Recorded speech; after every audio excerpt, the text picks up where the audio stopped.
by the chair. Please ensure that your mics are muted when you're not speaking. When speaking, please be succinct and do not exceed the allocated timeframes. If referring to any written submissions, please refer to the specific page number in the agenda pack. Any new evidence can only be submitted at the discretion of the chair and the agreement of all parties. If you're having any technical difficulties, please use the chat function to alert the meeting or dial in using the details in the invitation you would have received. Please don't use the chat function for putting formal questions to the subcommittee. Any persistent disruptive behavior will result in removal from the meeting. And once the application has been considered, any remaining parties will be asked to log out of the hearing. Please do so promptly so that councillors have the opportunity to deliberate and make a decision. Each party will be notified of the decision as soon as possible. However, if you contact licensing service the following day, tomorrow, you'll be given a skeleton decision. So thank you for that. And I'd now like to invite the councillors to elect a chair. I'd like to nominate Councillor Smith, please, as chair. I'm happy to second that. Thank you. Thank you very much, colleagues, for that, and welcome everyone to this licensing subcommittee E. I've got the hard copy. You're probably working off online, but all the numbers should correspond. Tuesday, the 6th of June at 2 o'clock. The agenda is on the inside sleeve. You'll see it right there on the inside of your online pack or your hard pack or whatever. We have had a few changes to the agenda. So agenda item 6, the chef's signature, Wells Street, has been approved.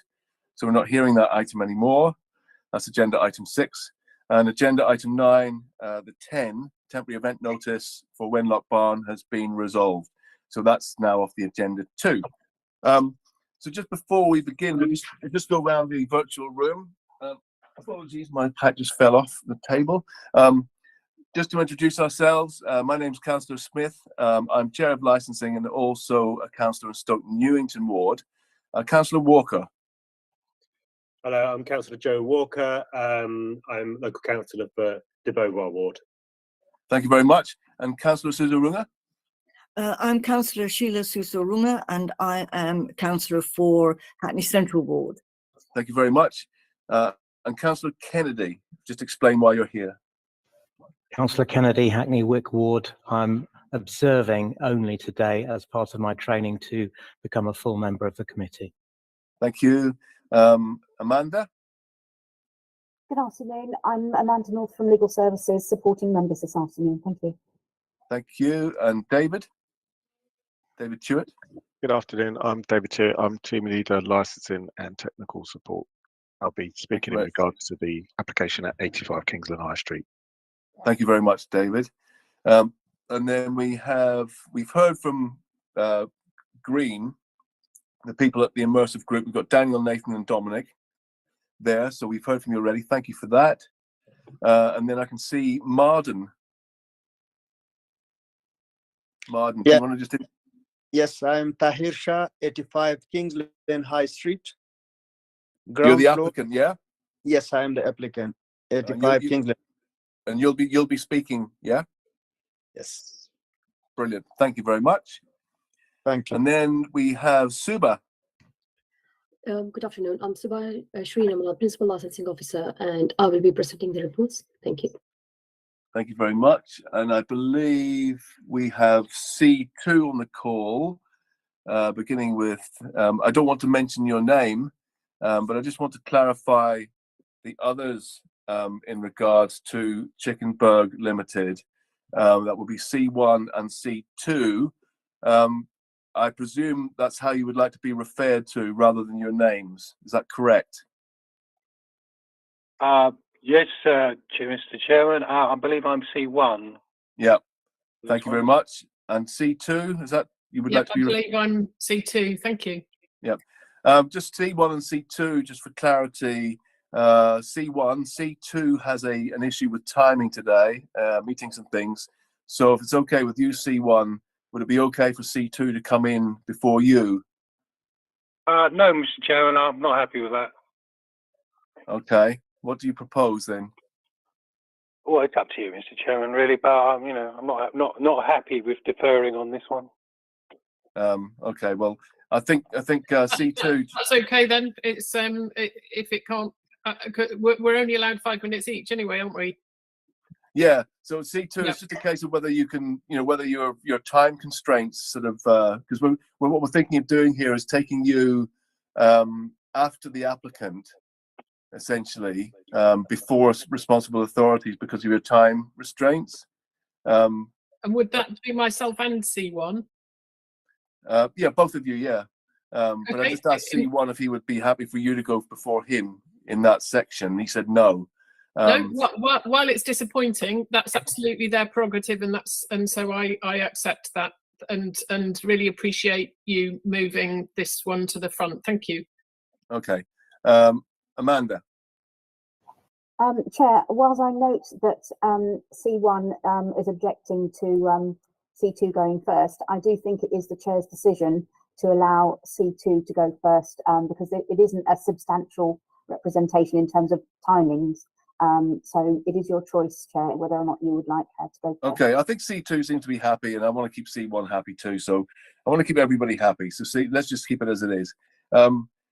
Okay, right. So we've done our introductions.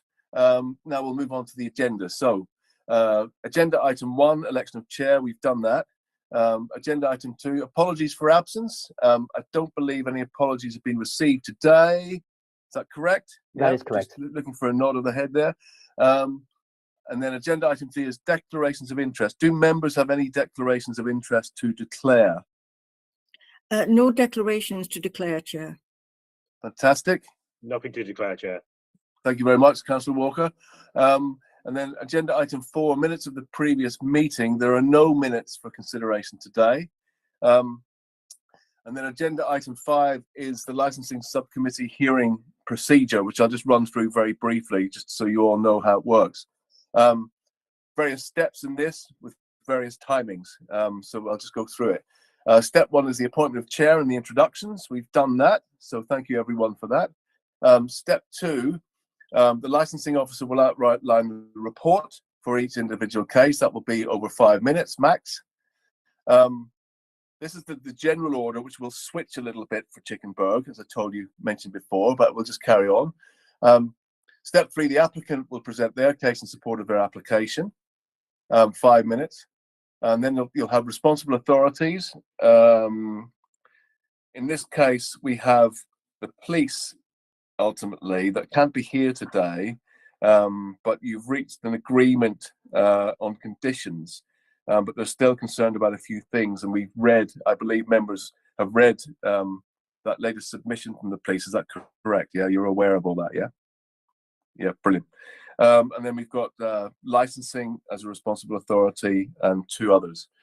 So that'll be 5 minutes. And then we have other persons, step 5, again, 5 minutes each. And then step 6, we move into a discussion phase over 15 minutes. Step 7, closing remarks. And then step 8, final clarification, and ultimately those on the particular items concerned can then leave, and then we will consider all of this at the end of the meeting. And as our governance officer said, Mark, you will have a skeleton decision by phone tomorrow and a written one within 5 working days. I forgot to say thank you to Mario, our IT expert. Thank you, Mario, for all you do for us. Okay, so moving swiftly on, we are looking at Chickenburg Limited, ground floor 85 Kingsland High Street, E8. So I would like to invite our Principal Licensing Officer, Suba, to outline the report, please. Thank you. Thank you, Chair. So the first item we are going to consider is for a premises license application received by the licensing service under the Section 17 of the Licensing Act 2003 for the Chickenburg Limited, 85 Kingsland High Street. The applicant is seeking for the permission for late night refreshment from 2300 to 5 a.m. from Friday to Sunday. Representations remains from the police, licensing, and other persons. And we have not received any other additional information and have nothing else to add. Thank you, Chair. Thank you very much for that, Suba. I think we can move on. So Martin, you're the applicant. Do you want to explain ultimately, the hours that you're seeking? You're in an SPM, which is a special policy area, which I'm assuming you know. If you don't know, let us know and we can explain what that means. But the licensing submission tells you what that means. and you just want to demonstrate how you will not add to the cumulative impact, particularly in regards to waste and litter and things like that. So off you go, 5 minutes. Yeah, we have been provided. Also, we have notice on the door and also on the wall that please, for the customer to keep quiet and no making a nuisance. And also, we got 2 security guard just for the safety and protection, not to harm other people. And we have cameras, a digital system camera. We can share like straight away. For example, the police need or something need, we can share the video to them, online video to them. We can send them. Also, there will be no problem like what police requested and what environmental they requested. We fulfill all their what they asked. We fulfill all their needs. And Martin, do you just want to talk very briefly about the takeaway versus restaurant? Yeah, this is like a chicken shop. This is a chicken shop, and this is, to be honest, it's not very busy during the day. And we want like Friday, Saturday, Sunday. If it's not even 5 o'clock, I don't mind to be till 4 o'clock or 3 o'clock, because next opposite to us, the shop called Alibaba Kebab is open till 4 a.m. And another shop next to us, McDonald's also till 2:30 a.m. and from 5 a.m. to 2:30 a.m. McDonald's. And there are some other shops, they are open till very late. I can give you the shop name. One is Alibaba Kebab. There one okay, McDonald's. There is another donor shop, and there is a cost cutter shop. He opened till late as well. There are quite few more shops, but the one I went personally and I asked, this was McDonald's and Alibaba Kebab till 4 a.m. Yep, those were quite likely old licenses, Martin, those ones, but carry on. Yeah, but what like the necessary stuff, as I said, we have, so there will be no problem for residents, there will be no problem for like for children, there will be no problem. We have fully, we will fully protect the air, like our shops. Yeah, our premise will be fully protected with 2 security guards, so there will be no problem. Yeah. Do you just want to talk about, are you a takeaway or a restaurant? This is a restaurant. Okay, well, we can investigate that further during the discussion. Have you finished? Is that it? This is a restaurant, have seating area, so there will be no problem outside. We don't do deliveries. Okay. So there will be drivers, like, sometimes it's hard for people to pass on or whatever. We don't do deliveries at all. So there will be no problem. And we have plenty of sitting area inside. So when the customer come, they will be sitting inside. Once they finish, they will leave and they will go on their way. Okay, look, thank you, Martin, for that. Members, do you want to come in? We've got a couple. He hasn't taken up his full 5 minutes, so we can get some points of clarification here if you want at this point. Councillor Walker or Councillor Sousa Runga? We don't do alcohol or anything like that. We don't do just no restaurant, just like a chicken chips shop restaurant. Okay, Councillor Walker. Yeah, thank you, Chair.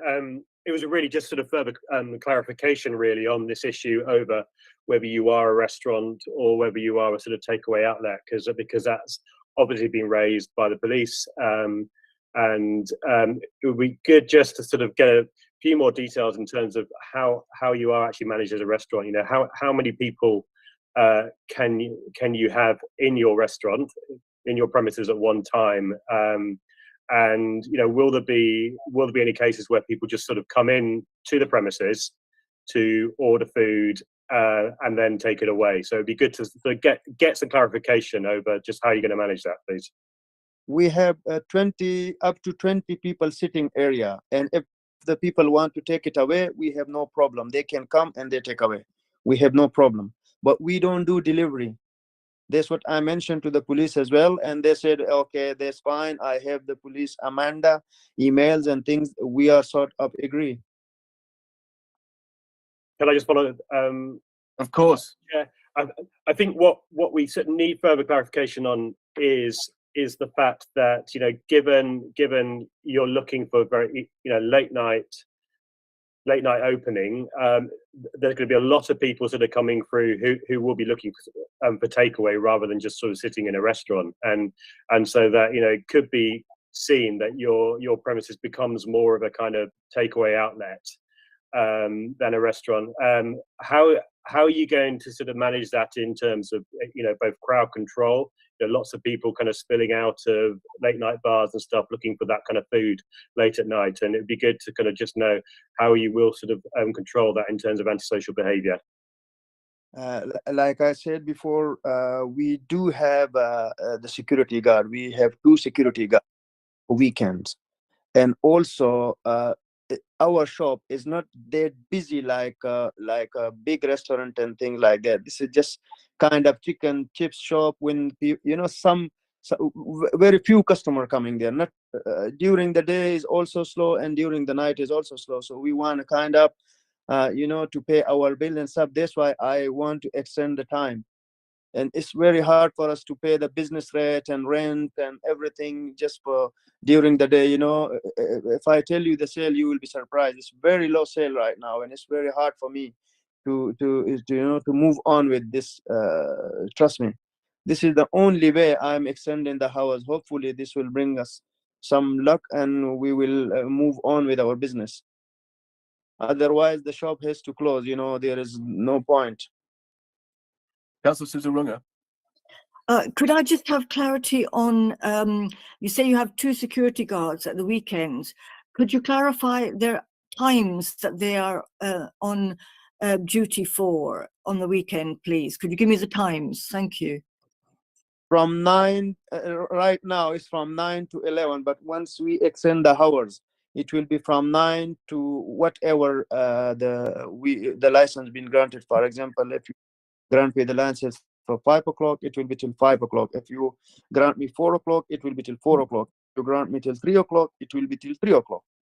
But I will just make sure that there should be extra 30 minutes until we close the shop and everything being done. So if we get the license till 3 o'clock, till 3 a.m., the security guard should work until 3:30 or 3:45. So once we close, everything is done. We you know, the shop is closed, everybody gone, then the security guard leaves. Thank you. Okay, thank you, Martin, for that. Let's move on now. So we're going to swap basically step 5 and step 4. So we're going to bring in C1. Thank you. Oh, thank you, Mr. Chairman. Can I ask why you've changed the order there? We've changed the order because of the issue we mentioned before, with C2 having a restriction on her time. Mr. Chair, making representations? Yes, he'll come out. The responsible authority is going to come after. Oh, okay. I just wondered why that was the case. But well, because we basically sort of moved the agenda. I explained all this before. Okay, I don't get it, but I'll carry on anyway. Yeah. Mr. Chairman, well, look, you know, I've lived here for 35 years. I've got more lived experience of the so-called nighttime economy in Dawson than most. I'll just say I had a terrible weekend. The Saturday was a complete wipeout for me because of music noise from licensed premises, including a premises that got an entertainment license without a sound report dispersal policy or a licensing plan. Because I can't actually look at the license because I haven't got an office copy of it. Because even though the decision was determined in August last year, I still don't have. There still isn't an issued license. It still isn't a written issued license yet. I haven't seen it. So okay, well, we can note that. Thank you for that. Would the applicant mentioned Ali Baba Kebab? I can just say that is a long-standing nuisance premises. Caters for drunken customers and creates a serious litter nuisance. The particular location of this shop is, well, I'm going to call it the Golden Triangle for drug dealers. It's very close to Gillett Square. It's next to one of the few remaining banks on the High Street that hasn't been turned into a bookmaker's.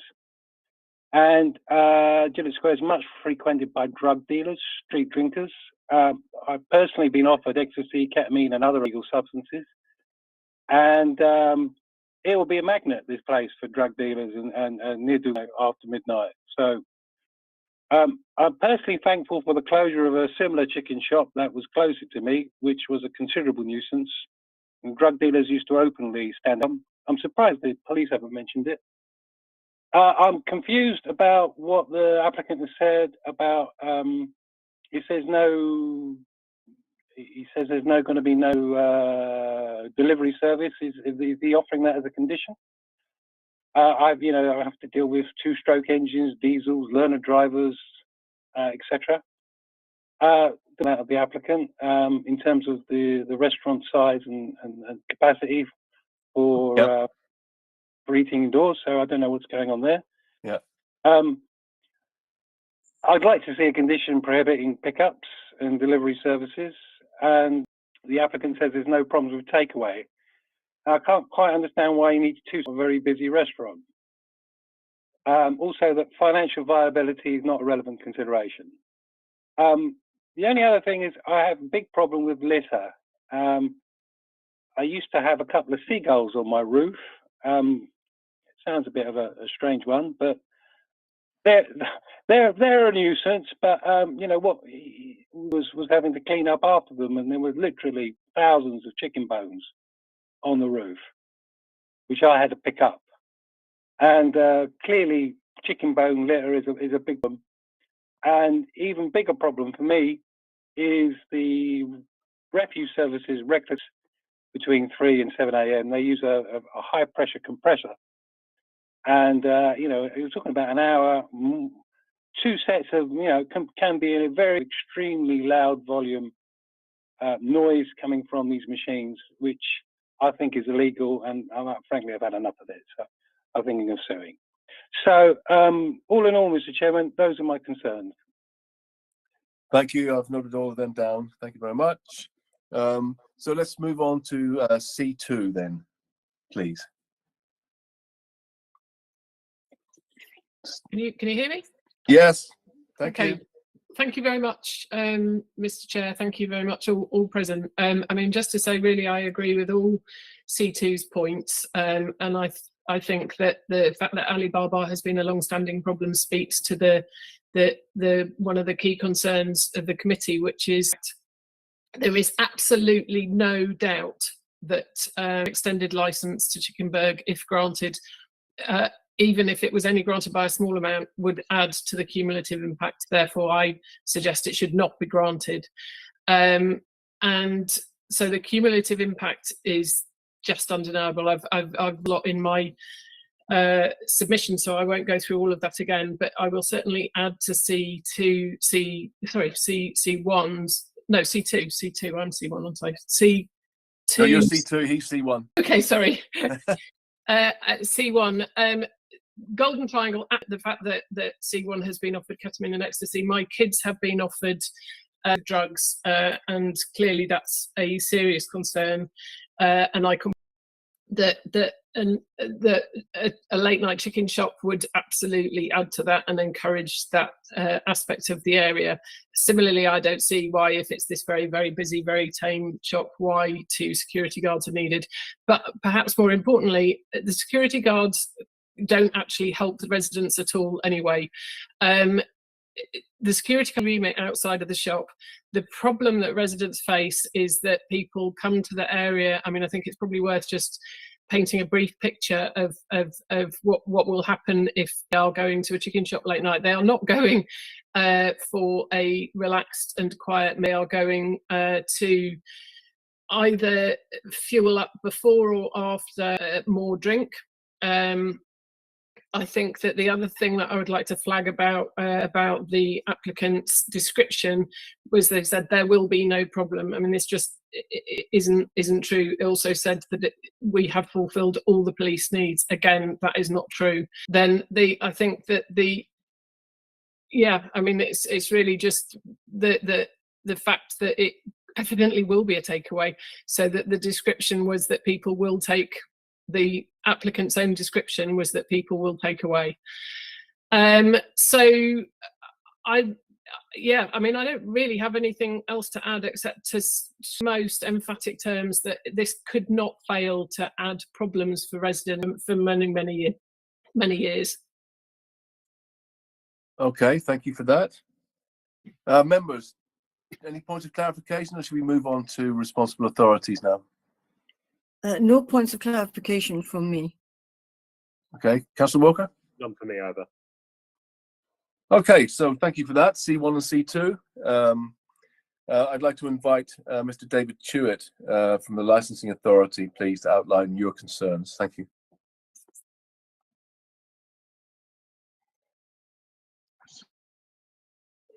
I thought Amanda had her hand up, so I'll carry on. Oh, sorry, Amanda, didn't see you. Sorry, I was only going to say, Chair, if you wanted to say whether Miss Barnard wants to leave when she's ready, you know, so if you needed to leave. So Yeah, that would be appreciated. Thank you. Yeah. Chair. Okay, C2, you can leave when you feel like it. Okay, Mr. Chewett. Okay, thank you, Chair. My appendix, my representation is in today's agenda, Appendix B2. So within that, I just set out that the premises is located within the Dalston Special Policy Area, as you've heard, and this area has been designated as such due to the impact of the number of licensed premises within the area, the impact on the promotion of the licensing objectives and the local amenity. So in that, I draw the applicant's attention to the extract within the licensing policy LP10, and within that we set out our policy approach to new license applications or variations, etc. Within that area. Having reviewed the application, I couldn't see anything to suggest that that policy requirement had been set out or met. So I invited the applicant to make additional submissions to address the policy as set out above. However, no additional information was received. So that policy requirement and those concerns about the negative impact on the promotion of the licensing objectives would remain. Thank you, Chair. Okay, great. Thank you for that, Mr. Chewett. Okay, so let's move into the discussion phase now. I'll just start this one off myself. We've got 15 minutes, members, and I'll invite you in to ask questions. Just Mr. Chewett, just on the basis of our policy LP10, would you be content if this premises did go to core hours? Would that be, if they can demonstrate that they won't add to the cumulative impact? Yeah, if the applicant can demonstrate that they won't add to the cumulative impact, I would be more content with 4 hours. That's correct. Okay, great. Okay, so let me invite members. So members, please indicate which one of you wants to come in. Okay, Councillor Susan Runga, thank you. Thank you. In respect of that Appendix B2, where it actually states on page 87 that it should be noted that the quality and track record of the management is also something to be looked at. Could I ask about if we have any information on the quality and record of the management in respect of previous activities? I mean, I'm asking that to yourself, but I would also ask it to the applicant as well. Yeah, Marden, would you like to address that? Have you managed any other places successfully? No, this is my first shop. I'm very new to this shop. I did work before, but this is my first business. That's why I want to do it a good way. The previous owner, I don't know how he done it. And as before the lady mentioned that why I'm gonna have 2 security guard. As I said, if the council grant me the late hour license, I will do that. Even if the shop is not busy, I will have that. And can I confirm that those security guards are SIA trained? Yeah, I will send you once I have, I can give you the proof for their licenses, anything. It's SIA approved. Right, thank you. And I do respect the fact that this is your first foray into this kind of activity. So we will acknowledge that fact. So thank you for sharing that. My first business, and I was working before. Same shop, like similar shop I was working, but now my own business. Yes, no, and that's really important. That's a really important step change. So thank you for acknowledging that. Yeah, thank you, Councillor Sizarunga. Councillor Walker. Thank you, Chair. And it's really sort of following on really from the previous question, because if you are granted a kind of later license, we know from experience of places like Dalston where there is a huge increase now of people attending late night bars and drinking places, that there's also been an increase of antisocial behaviour. It seemed to me that your premises is going to operate much more as a takeaway rather than a restaurant, so you're going to have people coming and going all the time. But also, a lot of the people probably attending late night premises like yours will have been drinking, maybe going on to places to drink, clubs and bars and stuff. Could you just sort of give us a bit more sort of clarification, assurance, alongside the kind of security that you've got set up, how you will manage that kind of antisocial behaviour, particularly with residents' concerns about that late at night, and to ensure that public safety is really at the forefront of how you're going to manage these premises. As I have mentioned before, we have this sign on. We said like CCTV in operation, and also on the top of us, the four flats. I did ask them that we want to apply for late hours. Do you have any problem? They said no, we don't have any problem. I did spoke to the residents. Also, I don't see any near residents next to my shop. Maybe behind the street, yes, but I don't see. And as I said, if you see right opposite to me, McDonald's, they are open till 2:30 a.m. So if for example, if C2 or C1 has a problem, maybe the seagull took the chicken bones or something. It's not from my shop. It can be from anywhere. It doesn't make sense. It could be from anywhere. Members, any further points there you want to make? Nothing from me, Chair. Okay, Councillor Sizarunga, I just heard you. Sorry, you just heard me. Thank you. Just to clarify that with Mr. Marden, that you've got your security staff there, and that you did say earlier on you would be mindful to have them work to the end of the shift plus an extra 30 minutes after. Is that correct? This is 100% correct, as I said before, and I'm keeping my word. Until we close the shop completely, for example, if my license is till 3 o'clock or 4 o'clock, I will give them 30 to 45 minutes extra until we close the shop, everything done, and then we leave together. Thank you. Okay, great. Thank you, members. I presume you'll come in later. I'll just ask a couple more questions. You mentioned the capacity was 20. How many tables are in there? Because the police said there were 2.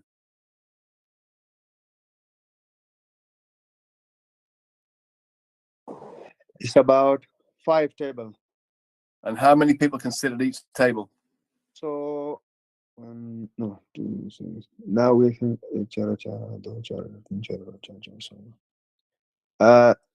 20 people, 16 to 20 people.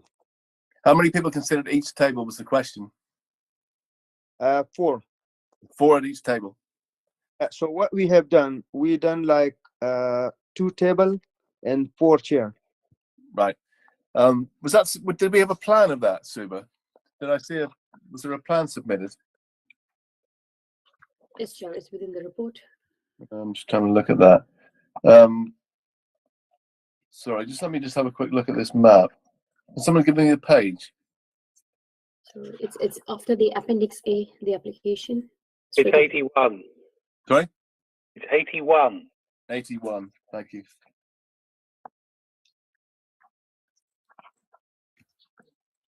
All right. Yeah, no, I did look at this. So you've got a ground floor plan existing, and then the ground floor plan proposed. This one here, this map here. Yeah. Do you recognize that, Martin? Do you recognize this? It's for me.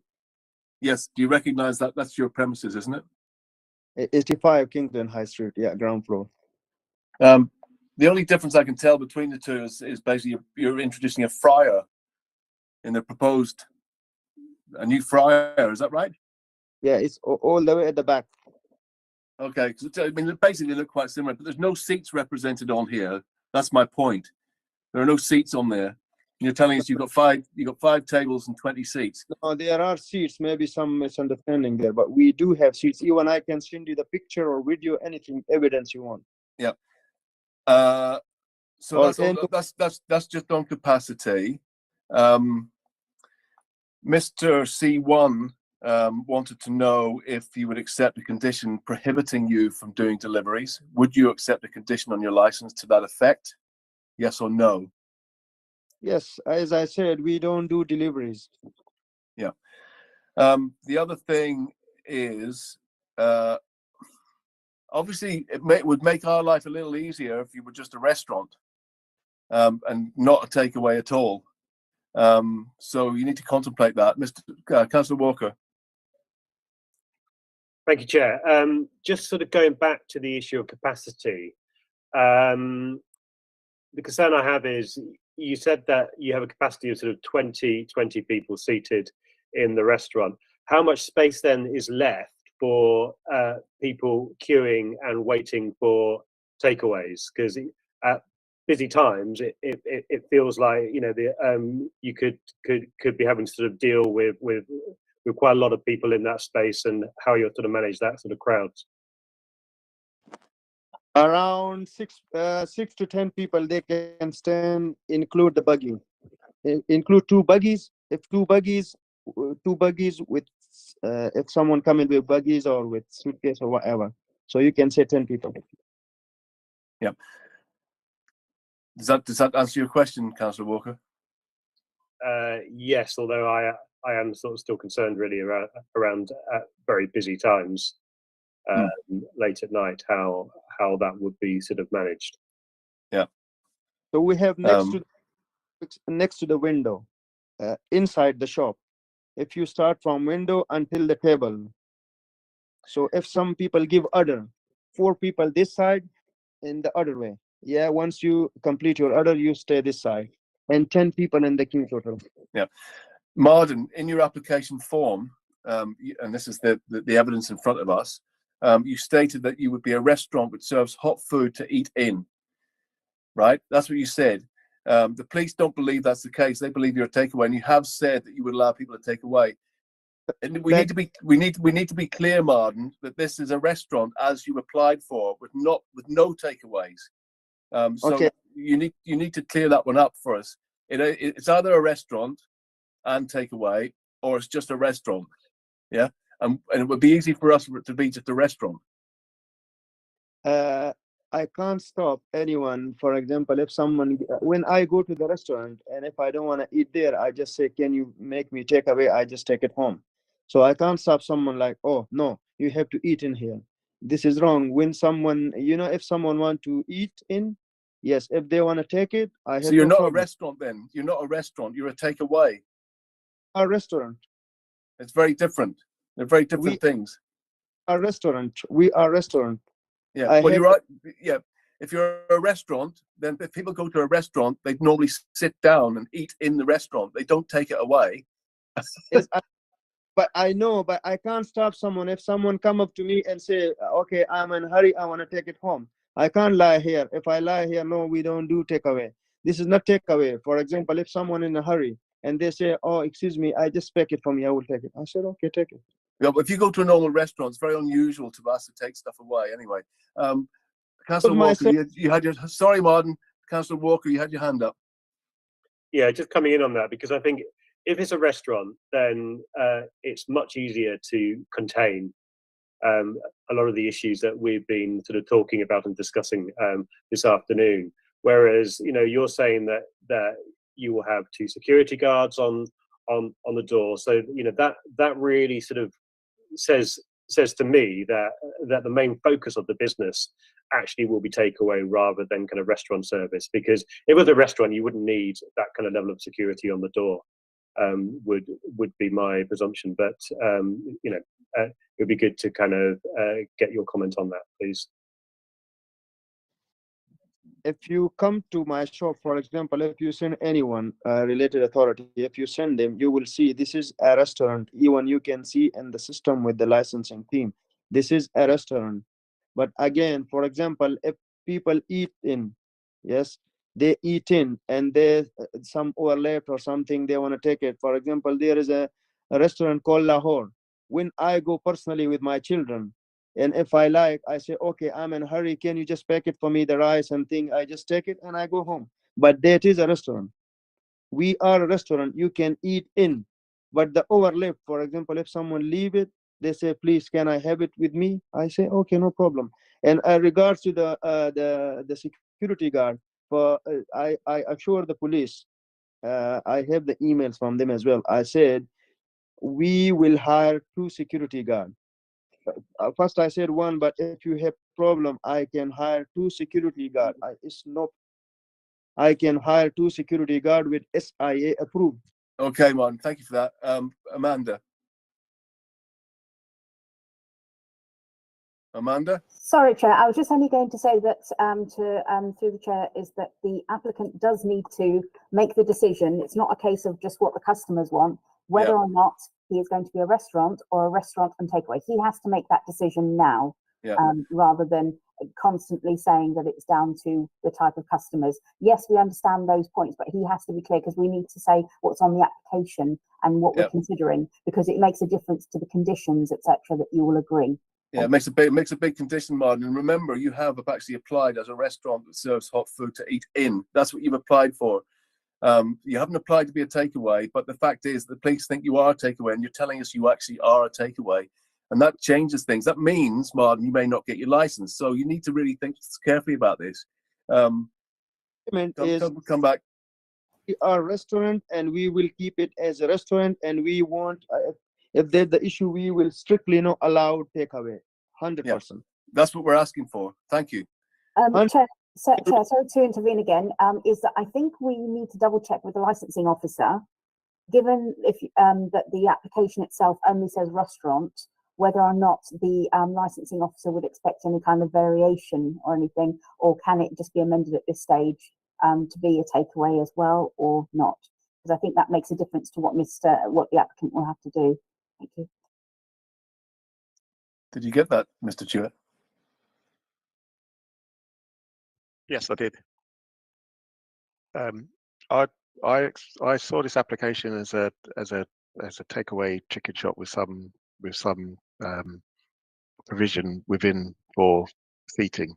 So that was my understanding. That's what it used to be when there's a previous license here which either was surrendered or lapsed. I can't remember. But it's a takeaway with some provision within for seating. Yeah, but on the application form, Mr. Stewart, it does say restaurant which serves hot food to eat in. It says that explicitly in the application form. Does it make a difference to what was advertised, what was consulted on, really? That's my point, not so much. No, because we just consult on the activities, late night refreshment and the hours.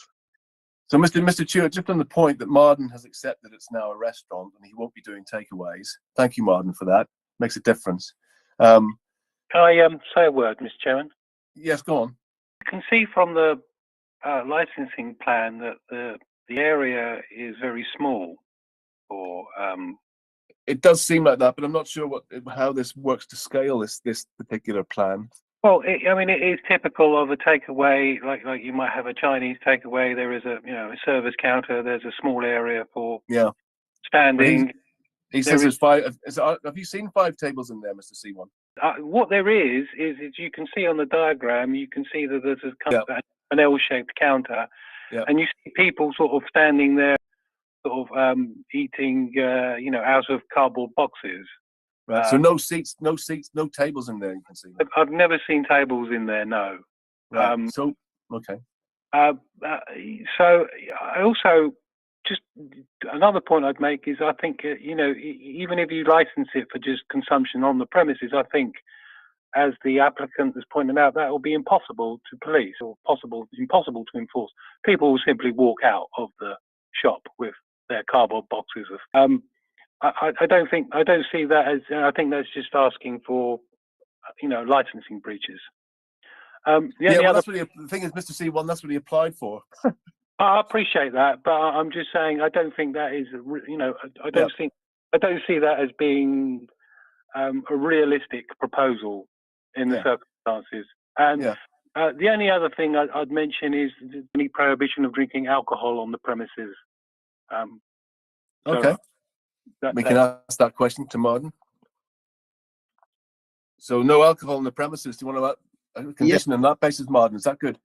Yeah, no alcohol in the premises. And also, I think C1 never been to the site, my premises. There are tables, there are chairs. Can you please advise him to go and check it out, please? Okay, thank you. I'm happy if he go and see everything with his own eyewitness, and then I'm done with him. Brilliant. I pass there often, but it's not something that's ever drawn my eyes particularly. But all I can remember of it, all I know about it is essentially that there is just as an empty area and there's a counter, and I've seen people eating at the counter, and that's it. Okay, we've had 18 minutes on this, Martin. I just want to move on a little bit here. Sorry, 1 second. Well, I'll let you in a minute. Mr. Chewett, now that we've kind of confirmed it's more of a restaurant, it's a restaurant style place, have your views changed any at all in regards to the SPA issues? I guess the view would change because the nature of the proposal has changed, but essentially the applicant does still have to demonstrate that they won't add to the cumulative impact. If you're satisfied that that's been done by the takeaway element of this application being taken away from, or no longer being sought, then yeah, I guess that does go some way further to alleviating any concerns. But I do feel that the special policy area requirements still might need some further exploration. Yeah. Okay, members, do you want to come in? We've had 18 minutes, 19 minutes now on the discussion. Do you want to come in with any other points? And I can just, if you do, then please do it now. Otherwise, I can sort of round up a little bit. Councillor Susan Runge. Yeah, you're on mute. Sorry, thank you. We've had a good discussion, and the discussion always has to be around a fair hearing and the licensing objectives. So there cannot be any assumption of breaches as part of the discussion. I'm anxious to clarify that. All of us cannot assume any breaches. We have to only assume a fair hearing. Thank you. Yeah, right. Martin. I would please advise Sir C1 to please visit the site and check with his own eyes all the tables and everything. That's all I want, because he keeps saying that there is empty area and things like that. So please, sir, can you visit to the shop, C1, please? Yep. Okay, Martin, I'm just going to sum up before we go to closing remarks. Ultimately, this is your first business. There's no sort of previous record of demonstrating that good management or whatever, being a good operator, because you haven't done this before. So we have to bear that in mind. You also have to bear in mind that this is a special policy area, as you know, and there are quite tight restrictions on that. Thank you for talking about the restaurant situation. I'm speaking for members now, but 5 o'clock is way beyond what we would consider reasonable. So members and I need to come up with a time that we do think might be reasonable for a restaurant of this type. The police were concerned about the hours asked for. They made that clear. The licensing authority made that clear also. My sense is that you would be better off going for core hours to start with, which is basically until midnight, Thursday, Friday, Saturday. No, sorry, Friday and Saturday to midnight. See how the business goes, and then come back for a variation. That would be my take on things. Members, would you be in agreement with that, or? Yes, Chair, I would be in agreement with that. Thank you. Yes, Chair, so I'm happy with that proposal. So Martin, how do you feel about all that? So midnight, like till what time? Yeah, so you serve to midnight. You basically, that's it. Midnight, that's it. On Friday and Saturday. So midnight, what time? Because my English. Midnight, sorry, midnight, 12 o'clock. 12 o'clock midnight. It's midnight. 11 o'clock. No, 12 midnight. Yeah. 12 o'clock. Claire, I think you need to clarify that because it's late night refreshment, it's from 2300 hours to midnight, 12 midnight. Yeah. It's only for 1 hour. So you're beyond, but you're not granting it beyond 12. Is that correct, Chair? That's right. Yeah. So this is just 1 hour. I need at least a little bit, some extra hours, please. You know that we can't take economic considerations, factors into consideration, Martin. You know that. We have to be thinking about the licensing objectives here. Ultimately, I'm looking at members to see how members feel about being flexible around this a little bit. I just need to know if there is any flexibility. Amanda? Chair, is that every day or is that just on the Friday, Saturday, Sunday sort of? Yeah, we'll just follow core hours, essentially, as LP3. Friday. If you want, Sunday is midnight, I don't mind, but Friday, Saturday, I want extra hours, please. Yeah, we've had an extra 1 hour. What are you talking about? If you don't accept till 4 o'clock, let's make it till 3 o'clock. Yeah, no, 3's still too late, Martin. You haven't heard what I've said. Sorry, 1 second. Mr. Councillor Walker's got something to say. Yeah, just thinking about the sort of flexibility. I think given that the applicant has agreed that this will be a restaurant and not a takeaway, it certainly sort of contains some of the concerns that we've been talking about. So I just wonder whether that gives any grounds to us kind of being a little bit more flexible on just sort of looking at a slightly later closing time. Yeah, so say what, 1 o'clock or something like that. Yeah.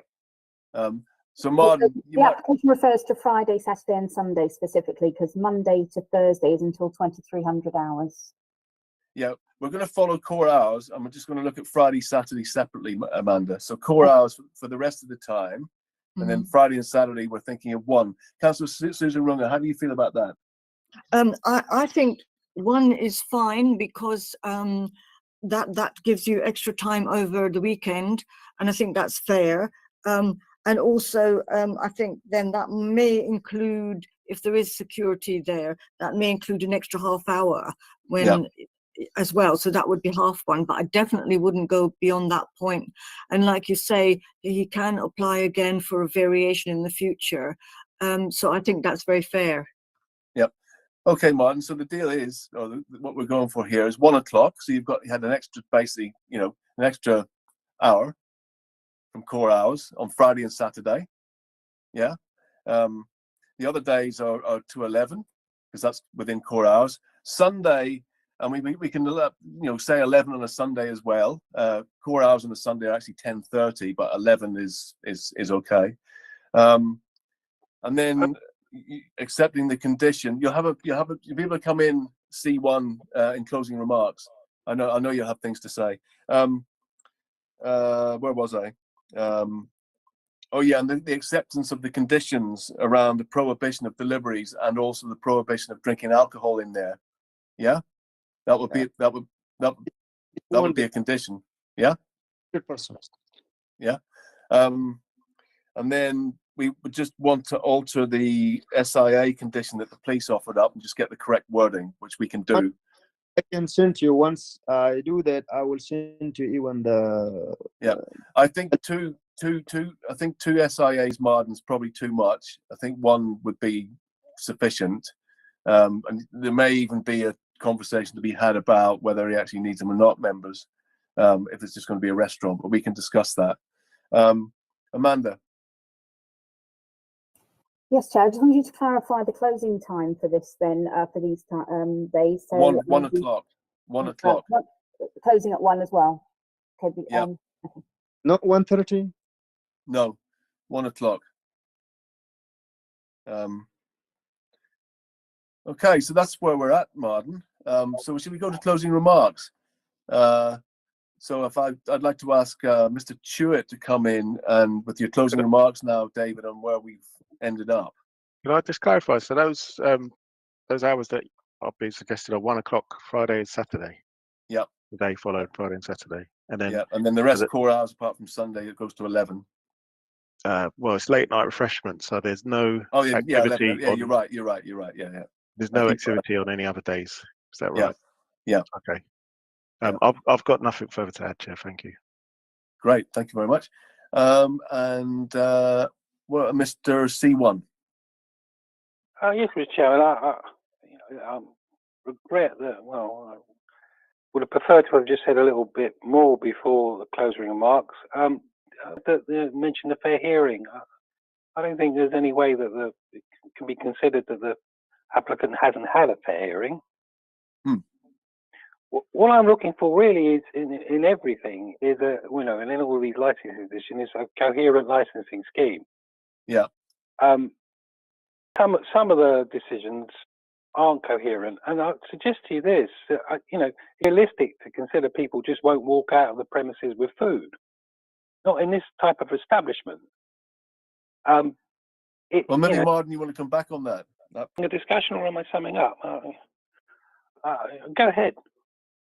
Well, we can do a bit of both, can't we? Because it's fine. Martin, you want to just address that point? How are you going to stop people walking out with chicken boxes? As I said, there will be strict rule to eat in. C1 can come in if he can come in for a weekend, for one, like Friday or Saturday, he can eat and he can give you details if you want to. There you go. There was enough of there for you, C1, to go and eat in the restaurant. No, thank you, Mr. Chairman. No. I pass this place all the time, so I mean it's not necessary. I'm well aware of what kind of place it is and how it. And it's not even so much a criticism of the operation, but it is a criticism that it's simply you can put a sign up saying don't take your food out. It's just not going to happen. It's just not realistic. Okay, Mr. Chewett and Amanda want to come in on this point. Mr. Chewett. Sorry, Chair. I probably should have clarified this earlier. It is this point about whether takeaway. When you go into somewhere that does a takeaway, the food served in a certain way, isn't it? In disposable containers. So is the suggestion at this place that food will be served in disposable containers or on crockery with cutlery, that sort of thing? Yeah, Martin, did you get that? It's going to be served on plates. No. You're on mute. You're on. Didn't hear that, Martin. You're on mute. Hello, can you hear now? Yeah. Yep. It will be served in the container and it will be served in the plate. Right, on a plate. Yes. Is that a condition? Because I doubt it. Do you mind us putting a condition that the food will be served on a plate? No, I don't want to put this in a condition. So you want to serve it in boxes? I think that's what C1's saying. What's to stop people taking the boxes out? We will tell them, isn't it? I will tell them personally, or the person who is there. We will put a responsible person. Yeah, but Martin, you're a restaurant, and it's a bit strange to be serving food in a box in a restaurant. Normally, the food comes on a plate, doesn't it? Yeah, it is. Yeah. So why don't you just do that then? Just serve it on a plate. I will put in the plate, no problem. Yeah. Okay. And we'll put a condition in around plates then. Yeah. Okay, Amanda. Chair, my question was going to be, let's say for argument's sake that this is going to be difficult to manage in terms of the takeaway elements, because people may have that expectation that because they sell chicken, that they may or may not, you know, do takeaway. Let's say, you know, Friday, Saturday, as usual, people may do takeaways more on those days. My question, Chair, is whether you need to check with the licensing authority whether or not he would, you know, if he wants to change to then maybe he realizes he wants to have takeaway, what will happen going forward then, you know?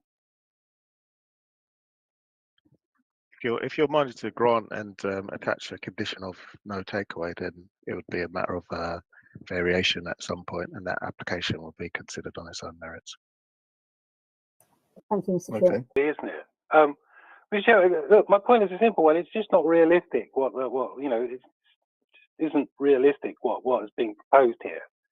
You know, people are going to take. If it's not realistic and he breaches his licensing conditions, then he'll lose his license, won't he? So. Well, if you had a licensing enforcement team, you know, possibly, but even then, unlikely. The point is what's actually going to happen? What is actually going to happen is premises will be open under a license that says no takeaway, and people will be taking food away. That is obviously what is going to happen. You know, that's just how it is. I mean, you know, that is the reality of the situation on the ground. Yeah, well, Marden has given us his promise in a a statutory meeting, which is being recorded, that he will manage that situation, and this will be a restaurant and not a takeaway. He's also very reluctant to say that he wants a condition about plates, and he's also stated twice previously during the meeting that he's happy for people to take the food away. Yeah, but he's not. That's not going to happen now. He's changed his mind. Oh, well, okay. Well, you know, if you can send your licensing enforcement team down there just to check that out, I just don't think it's realistic. I don't believe you would really think that's realistic either. Well, I'm taking Marden's word for it. You know. Well, I just, you know, whatever. I don't think it's really his. You know, I think possibly that is somewhat a reckless statement. I think it would be recklessly. I think his management would be reckless in that respect. I don't quite understand that one, but anyway, Marden. What to me is, you know, I just cannot see this happening in reality. Okay, well, that's your opinion. Marden, sorry. I don't think any reasonable person in reality. Sorry, Marden wants to come in, please. C1, sir, you are not realistic too. You never been to the shop, or even if you are going to the shop, keep saying, and you keep convincing other that there are no table, there are no chair, there are nothing, there are just a counter and things.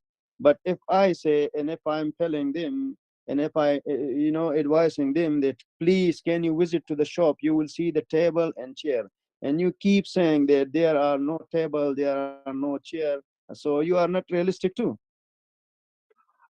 Well, I'm not the one applying for a license here, so you know, I don't have to prove anything. But you can't lie. Lie is no good. You should be honest, very honest. Honesty is the best policy. Councillor Susan Runga, sorry, C1. I just want to. I'll bring you back in for closing remarks at the end, because Mr. Stewart has already done that. Councillor Susan Runga, you've got your hand up. Yes, just to reiterate again that anyone making application and anyone making a submission needs to do that in respect of the licensing objectives. And it's really helpful to the committee and for a fair hearing if we are listening to the licensing objective rather than any other kind of objection. Chair. Oh, I didn't catch that. You dropped out. Could you repeat that, please? I'm just saying that anyone making a submission or an application, when they provide the licensing, the reasons for the licensing objections for and against, that is very helpful to the committee. Other information, somewhat extraneous information, is not so helpful to the committee. So my comment is, sorry, Councillor, are you addressing that to me? And no, excuse me, I'm still talking. I'm saying anyone making a submission or an application, if it is much more helpful to us as a committee if we're listening to those comments around licensing objectives, because we are a licensing committee, it's much more helpful to the hearing, to the submissions, and to the applicant and to the committee. That is my comment. It is not personally to you. It is a comment and a reminder. Thank you. But I don't quite see the point of what you're saying. Why are you making that comment? Okay, look, let's see one. We'll just move. Let's move to closing remarks now. We've had a little bit of a discussion within that. So off you go. Your opportunity to say what you don't like. Sorry, are you talking to me, Councillor? Yeah, C1. Yeah, for your closing remarks, please. Well, I hope I've made all mine made on the basis of the licensing objectives. Obviously, I've made comments about the litter in the area. I've made comments about which we've considered. Well, thank you. Also about who would be using this particular premises, how it would contribute to criminal activity, etc. Yeah, I mean those are, you have to be careful with those kind of allegations. I haven't made any allegations about the applicant. I'm saying that there is crime in the area, and this would encourage crime in the area. Yeah, well, I don't know. That's your opinion. I think now that things have changed, it wouldn't be necessarily the case as such. Have you finished now? No. Councillor, you say things have changed. Nothing's been determined yet. Just essentially, I don't believe it's realistic. I'll have to repeat that there won't be takeaway from this premises, and you might turn a blind eye to the obvious, but and you might not appreciate me reiterating the point, but I have to make. You have to be realistic about what would actually happen, active of what should happen at the premises. Yeah, I mean, when an operator has a schedule of conditions, they're supposed to abide by them, and if they don't, they're in breach. So that's what Martin said he's prepared to do. So Martin has given us a public promise to say that he's going to do these things. So what do you want me to do? Just ignore it? See, it's realistic that he can make good on that promise. Okay, that's well, cool. Martin, do you want to come in and reassure C1 that you'll make good on your promise? C1, yes, sir. I'm being honest with my promise, as I said, and also I advise you, please do visit to the shop. You keep saying there are no table and chair. Please do visit to the shop, please. I'm only looking at your diagram here that you provided, and my own passing by the premises. That's all I can say. No amount of reassurance from the applicant. I'm sorry, Mr. Chairman, is going to reassure me. It's just inconceivable that. Yeah, well, you just have to wait and see what happens, eh? Well, yeah, you can wait and see what's going to happen, but I think you also need to, determining decision. You need to have some foresight as well as to what is actually going to happen. But anyway, I'm most grateful for a hearing myself.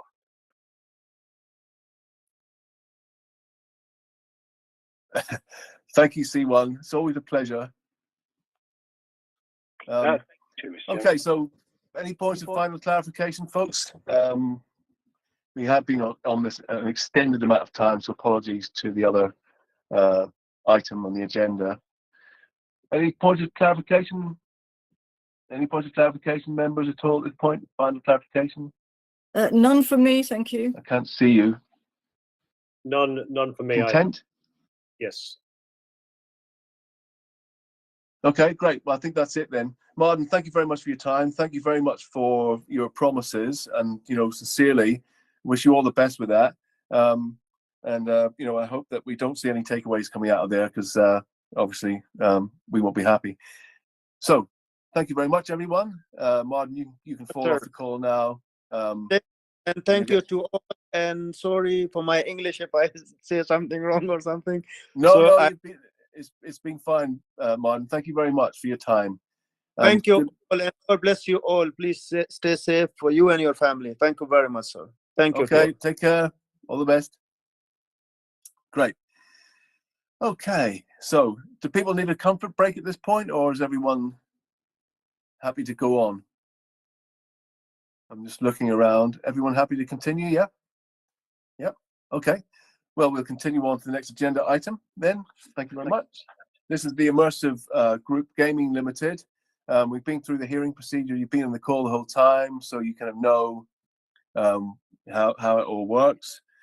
So we'll just move straight ahead, and I'll call the Principal Licensing Officer, please, Suba, to outline the report for this particular application. Thank you.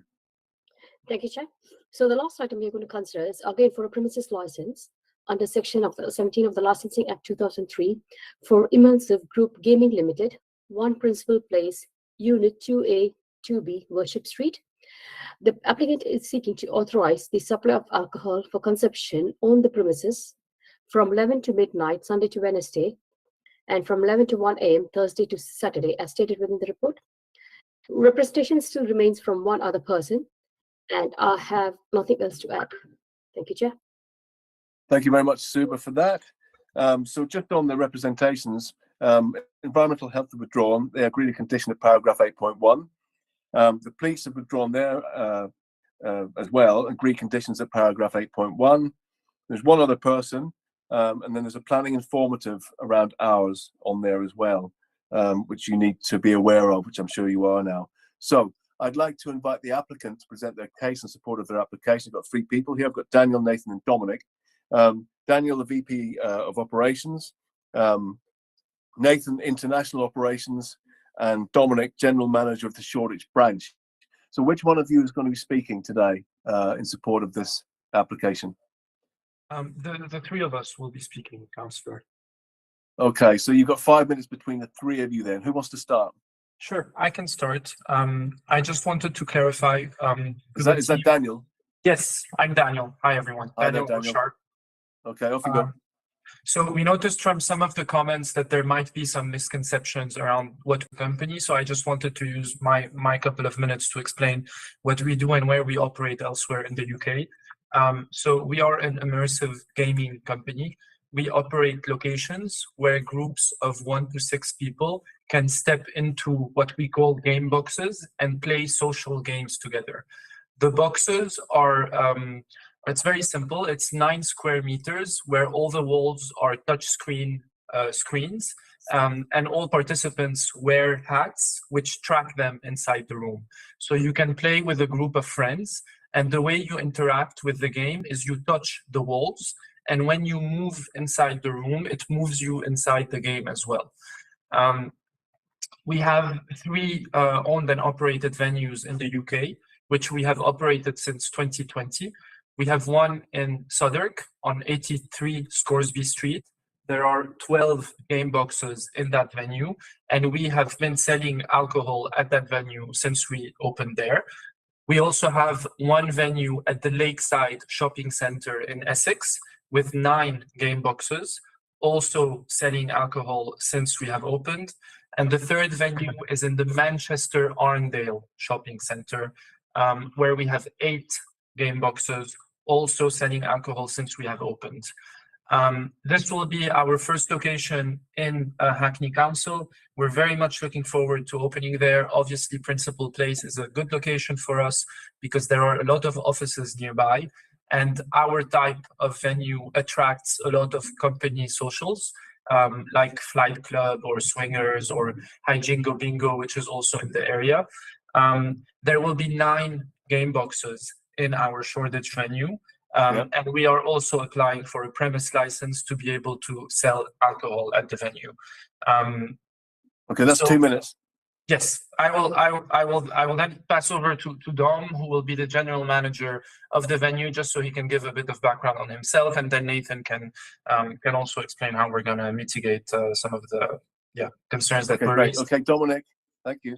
Good afternoon, members of the subcommittee. My name's Dominic. I have a decade of hospitality management. I've managed 3 locations in and around the area. I have opened and managed restaurants with an alcohol offering across Europe. So I've opened sites in Germany, Paris, Spain, and restaurants from Scotland all the way down to Wales, in and around the London area. We will be managing and opening this location. There is a slight amendment to opening times. So we will be reducing some of the opening times from the 1:30 to midnight, and we will have security on venue. But I will leave Nathan to kind of cover that in more detail.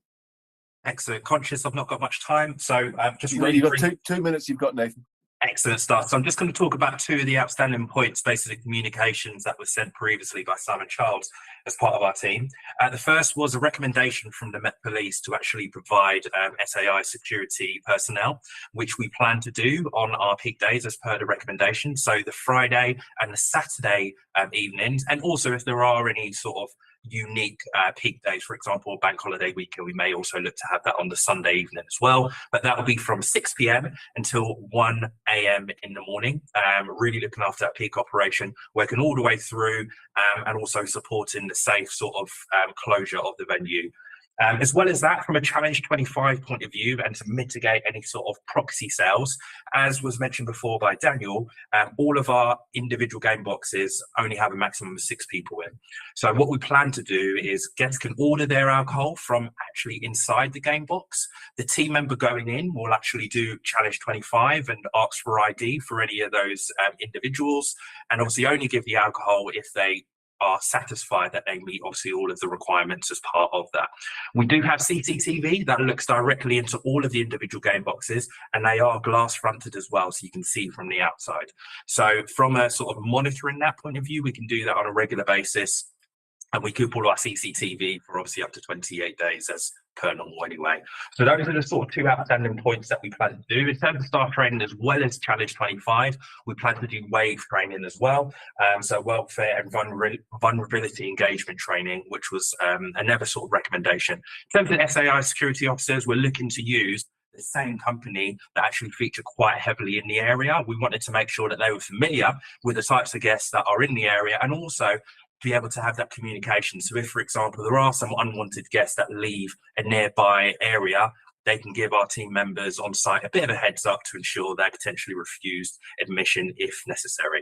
So hopefully that covers the 2 points there. We'll go back to you. Thank you for that. Yeah, thank you. That was perfect.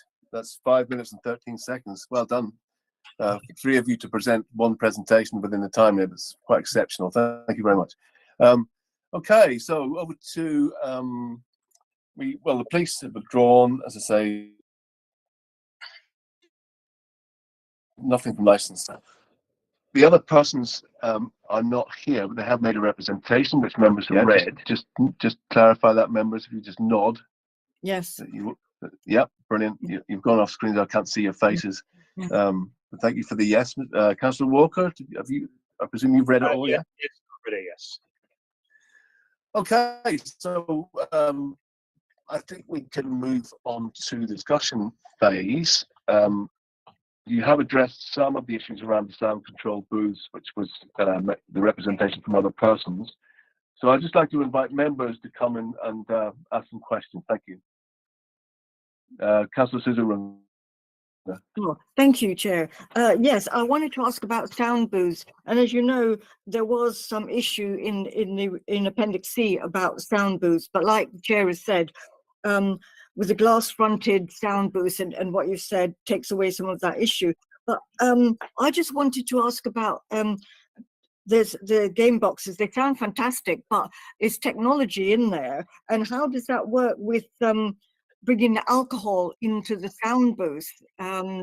Is there not some issue there in terms of the technology, or is the sound box quite protected from any spillage or any kind of slightly inebriated behavior? I just wonder if you could give me a bit more detail about that, because the sound boxes sound great and I would like to be in there, and I'd like to be wearing a hat as well.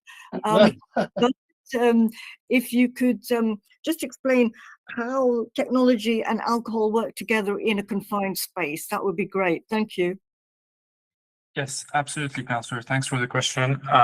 So basically, the technology in our game boxes is quite straightforward and is all installed at the top of the box. So the way it works is there are projectors, off-the-shelf projectors you could buy in a hardware store. It's not patented or special types of projectors. We have 3 projectors hanging from the wall above players who are playing. Each projector is projecting the game on one of the walls surrounding the people.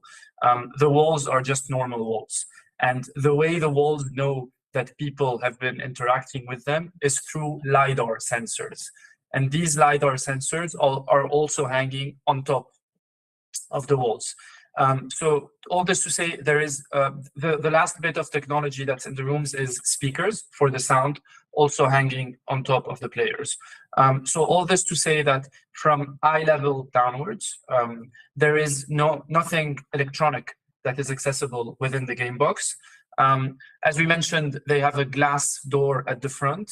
When you open that door and step in, there is a shelf on your right hand side, and this is where people can put their belongings while they are playing, to also avoid that if they are having a drink while they are playing, that they do not drip on the floor or cause any mess. I hope I've answered your question. Yes, thank you. I hope it didn't appear frivolous. It was just more of a health and safety question. So thank you very much. Not at all. Not at all. Thank you. Councillor Walker. Yeah, hi, thanks, Chair. I'd like to move on to the sort of management of the premises in light of you serving alcohol. My first question, so I've got two questions here, but my first question really is around how you're going to manage age checks. And you mentioned, I mean, you highlighted in your presentation that, you know, certainly you'd be checking for ID, but in one of the submissions, in the objection submission, and I can quote this, where they said sort of computing gaming is highly attractive to children and young adults. So how are you going to sort of manage that sort of age checks and making sure that this is not going to be a sort of attractive venue for teenagers and people who you know won't qualify for the age restrictions? So pre-booking, all of the individual guests to the bookers obviously get information about what they've booked into. On there, it will say specifically about you need to bring ID if you do plan to sort of purchase alcohol. On top of that, either on arrival or they can do it before, there's a waiver that we obviously send out where it has information around health and safety and so on and so forth. And again, it also mentions about providing ID. The reason for that is so a guest doesn't get all the way there and doesn't realise they need ID. So that's part of a sort of a guest service piece, but also managing that expectation. Then what will happen is Dom and his team on site, if a guest is in the game box and they touch a wall and they say they do want an alcoholic drink, that will obviously then trigger a team member to go in, and prior to serving, we'll do an ID check. Now, if we have a large scale event, for example, we would actually sort of change that and make that one step ahead. So you may have noticed in one of our previous submissions, we mentioned about wristbands. If we have a large scale event, we'll use, for example, our SIA licensed security personnel to do those ID checks on arrival. That will then mean anyone who has the ID will actually be given a visible wristband. It will make it easier for the team, and equally it will be something that, you know, is partly removed and given on to another person, etc. So those are the two ways in terms of business as usual, and then when we have a large event as well. Great, thanks. And sorry, I've got one more question just on the management of the premises as well. I read your dispersal policy, which was very comprehensive. There was just one point I wanted to pick up. Given the fact that you will be serving alcohol on the premises, this is in a special policy area. It's an attractive place for lots of young people to come to. How will you manage the sort of dispersal of the premises at the end of the night? You said in your policy that you'll make an announcement and that will be managed, but could you just say a little bit more about how that's going to be properly managed and ensuring that at the point of closing the premises that people will have left the premises and we haven't got lots of people kind of loitering around outside after that? So the games themselves are timed. So, you can either have a half an hour long game, 45 minutes or an hour long game, etc. So when they come specifically, they're coming for that adventure itself. So if, for example, they booked in at 10 p.m, that end session will essentially finish at 11. So our scheduling system will ensure that obviously there's no one there after our closing period of time.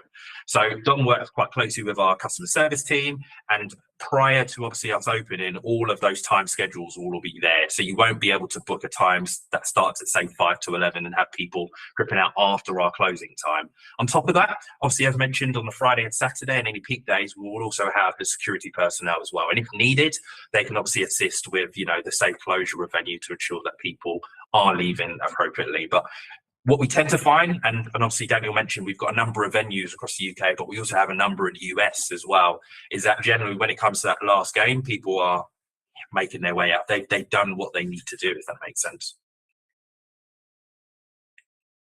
Thank you. Depending, just to add to that, thanks a lot, Nathan, but depending on where the venue is located, we sell anywhere between 75 to 90% of our tickets online as opposed to walk-in. So just kind of like a cinema, you will book your ticket prior to visiting. We have very few people who arrive and buy a game on the spot, which also helps mitigate the risk of having large groups of people at random times showing up at our venues. Great, thank you. So I'll just come in with a few points. So in your immersive game box dispersal policy that Councillor Walker's just mentioned, you mentioned you're going to have security. Are they going to be SIA trained security, and how many? Just for clarity. So we plan to have 2. 2. From what time and until what time? Until closing, basically, is it? Yeah, so from 6 p.m. until 1 a.m. Okay. Right. That's good to know. Thank you for that.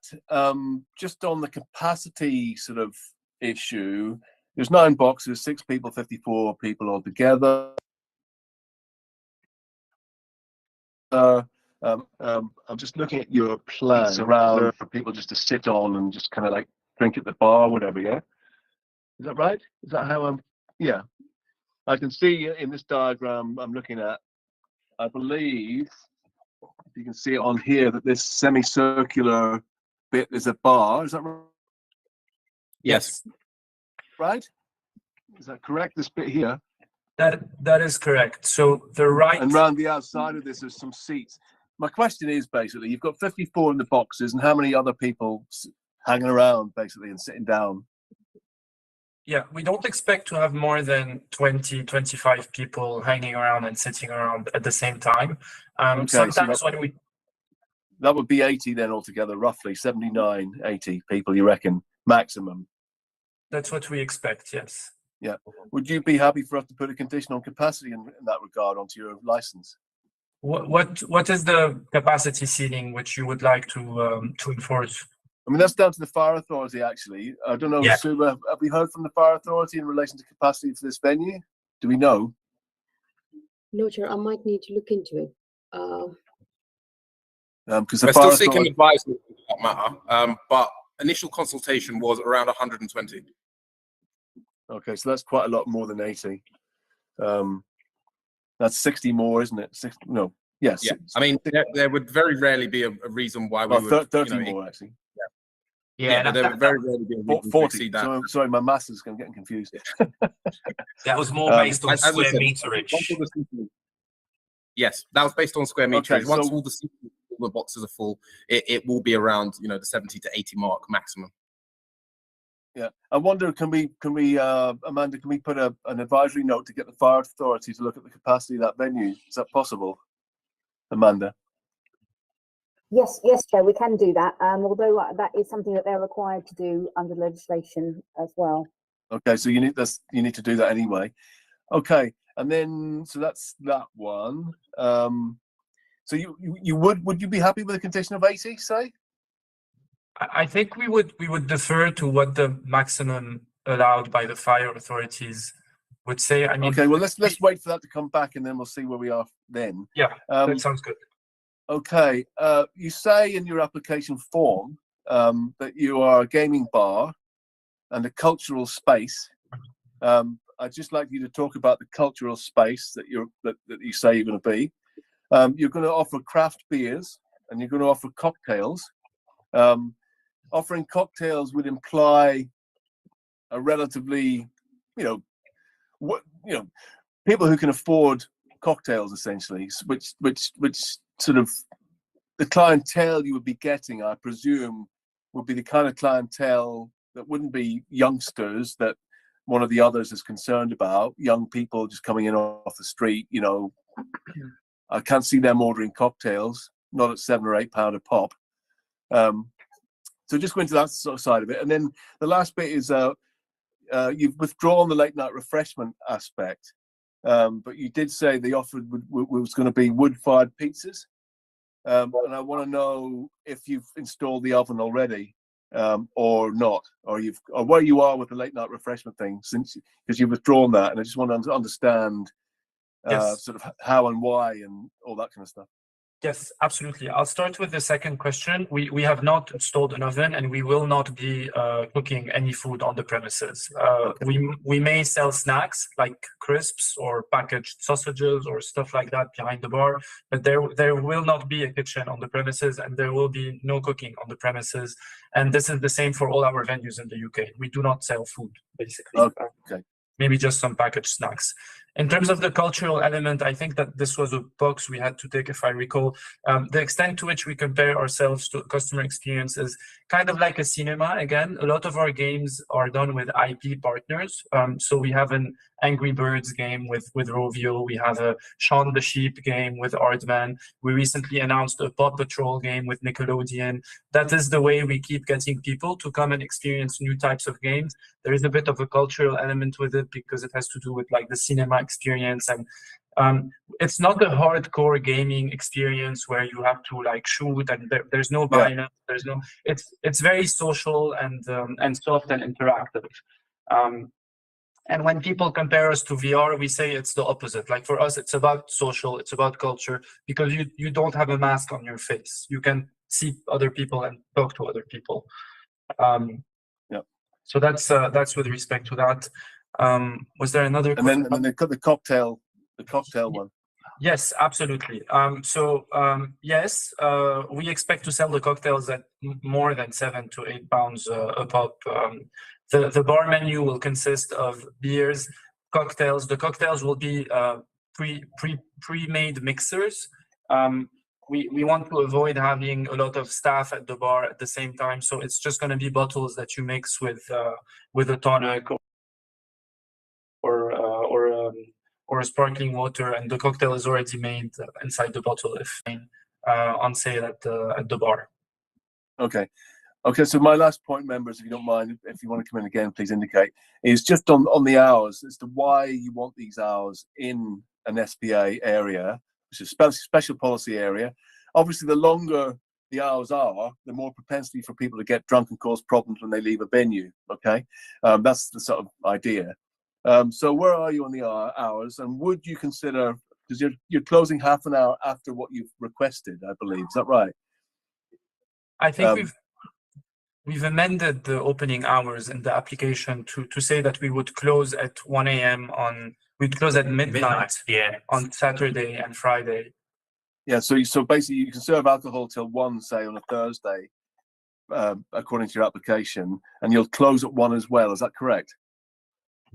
No, I believe we've amended that based on what the police recommended. We agreed to close earlier. So from Sunday to Wednesday, we're closing at 11 p.m. You're closing at 11? Oh, okay. I didn't know that. Yeah. Okay, so let's just go through these amended hours because this is important. So Monday, close at 11. Sunday to Wednesday is until 11. Yeah, so Sunday and Monday, 11, Tuesday, 11, Wednesday, 11, yeah?